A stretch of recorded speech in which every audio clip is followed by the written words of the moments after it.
చందు అనే కూరగాయల రైతు ఉండేవాడు. అతను చాలా అమాయకుడు, మంచివాడు. ఒకరోజు అతను కూరగాయలు అమ్ముతూ ఉండగా, కూరగాయలు కూరగాయలు టమాటీలు, వంకాయలు, బెండకాయలు, దుంపలు ఇగో కాయగూరలు ఇట్రా.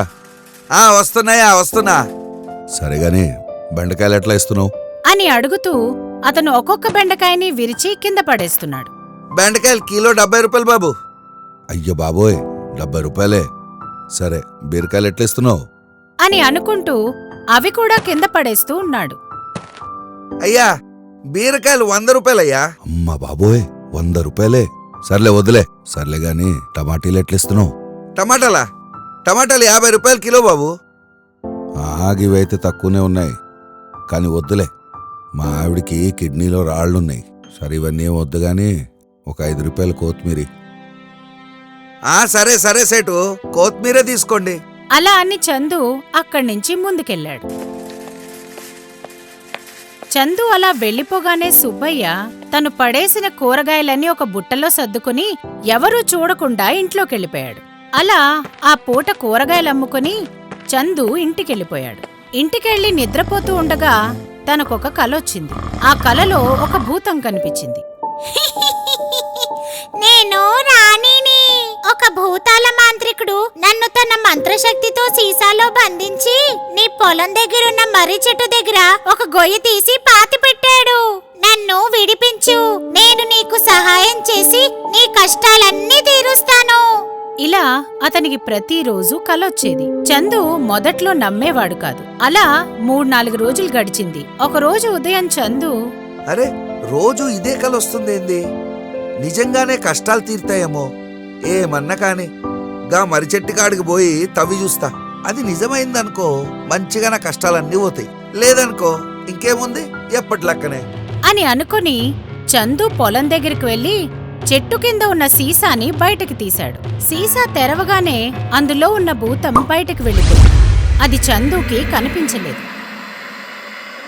సీసైతే ఉన్నది గాని ఇందులో ఏం లేదు. అయితే నాకు వచ్చిన కల నిజం కాదేమో అని అనుకుంటూ ఆ పెట్టెని అక్కడే పడేసి వెళ్ళిపోయాడు. ఇంటికి వెళ్లి కూరగాయల బండి తీసుకుని బయలుదేరుతూ ఉండగా అతని భార్య గీత,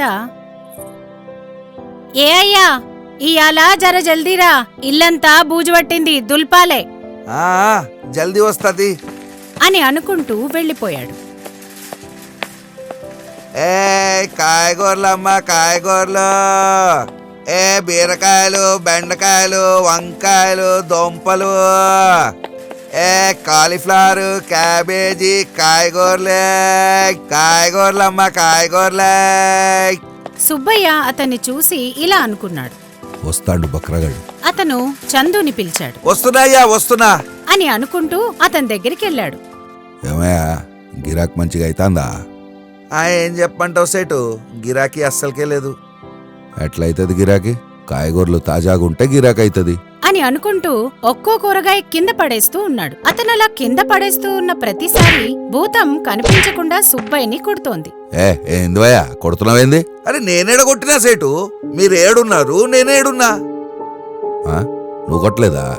మరెవరు కొడుతుండు అని అనుకుని కూరగాయలు కింద పడేయడం మొదలుపెట్టాడు. ఇప్పుడు భూతం ఆపకుండా కొడుతోంది. సుబ్బయ్య నొప్పితో, ఎవరు కొడుతుండ్రా? ఇప్పటిదాకా చందుని మోసం చేసి తీసుకున్న కూరగాయల డబ్బులన్నీ ఇచ్చేయ్. సుబ్బయ్య ఆశ్చర్యంతో ఇటు అటు చూస్తున్నాడు.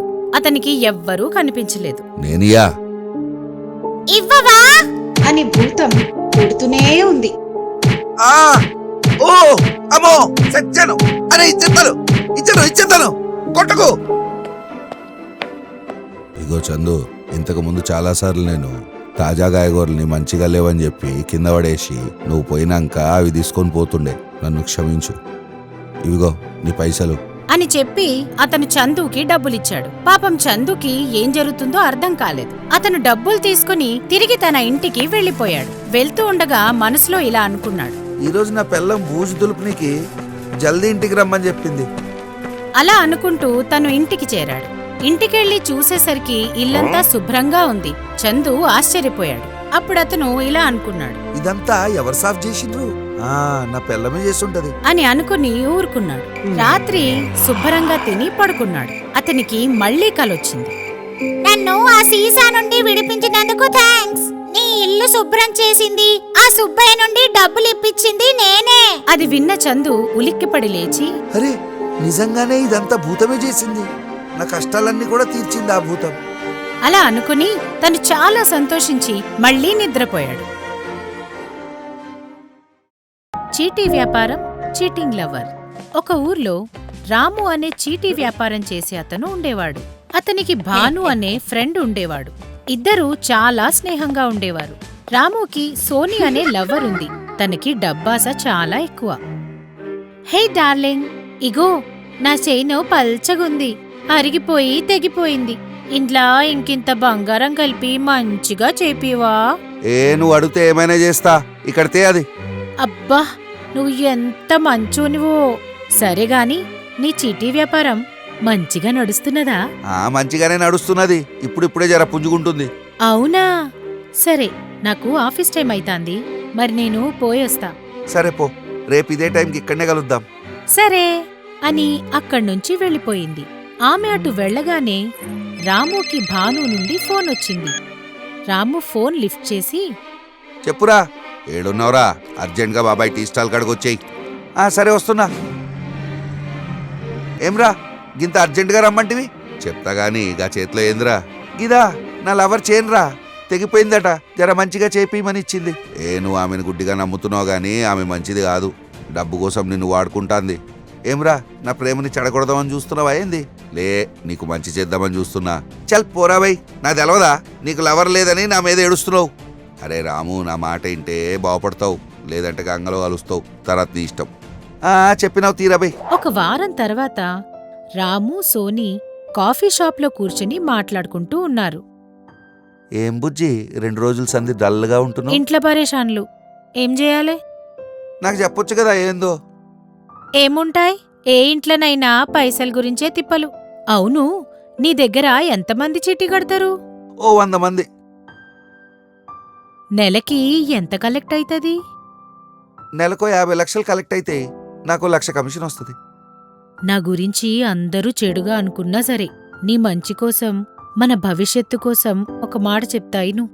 చీటీ డబ్బులతో ఏడికైనా దూరంగా పోదాం, సంతోషంగా బతుకుదాం. డబ్బు లేకపోతే బతుకుడు కష్టమైతది. నా మాటిను. అరే, నాకు నెలకు 1 లక్ష వస్తుంది కదా, దాంతో నిమ్మలంగా బ్రతకలేమా?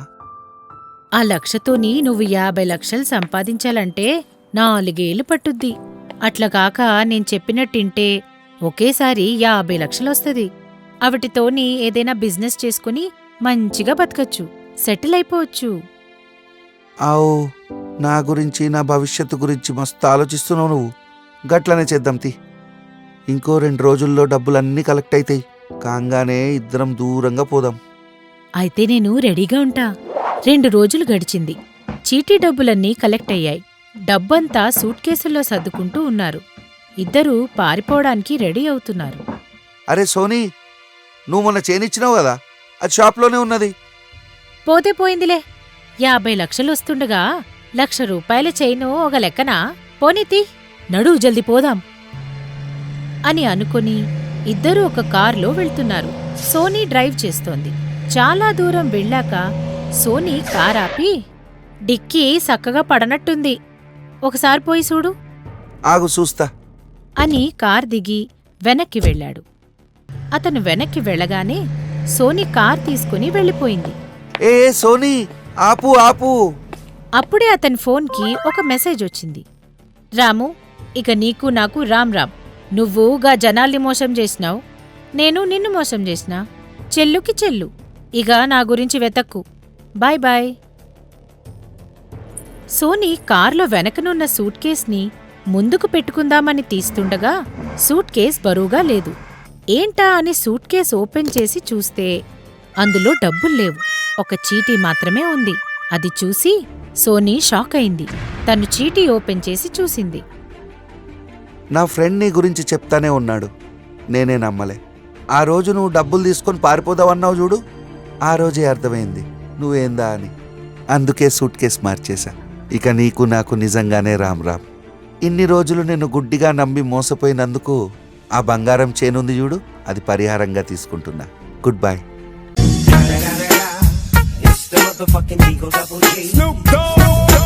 అయ్యో, ఉన్నది బాయే, ఉంచుకున్నది బాయే. ఇటువంటి మరికొన్ని అద్భుతమైన కథల కోసం చూస్తూ ఉండండి.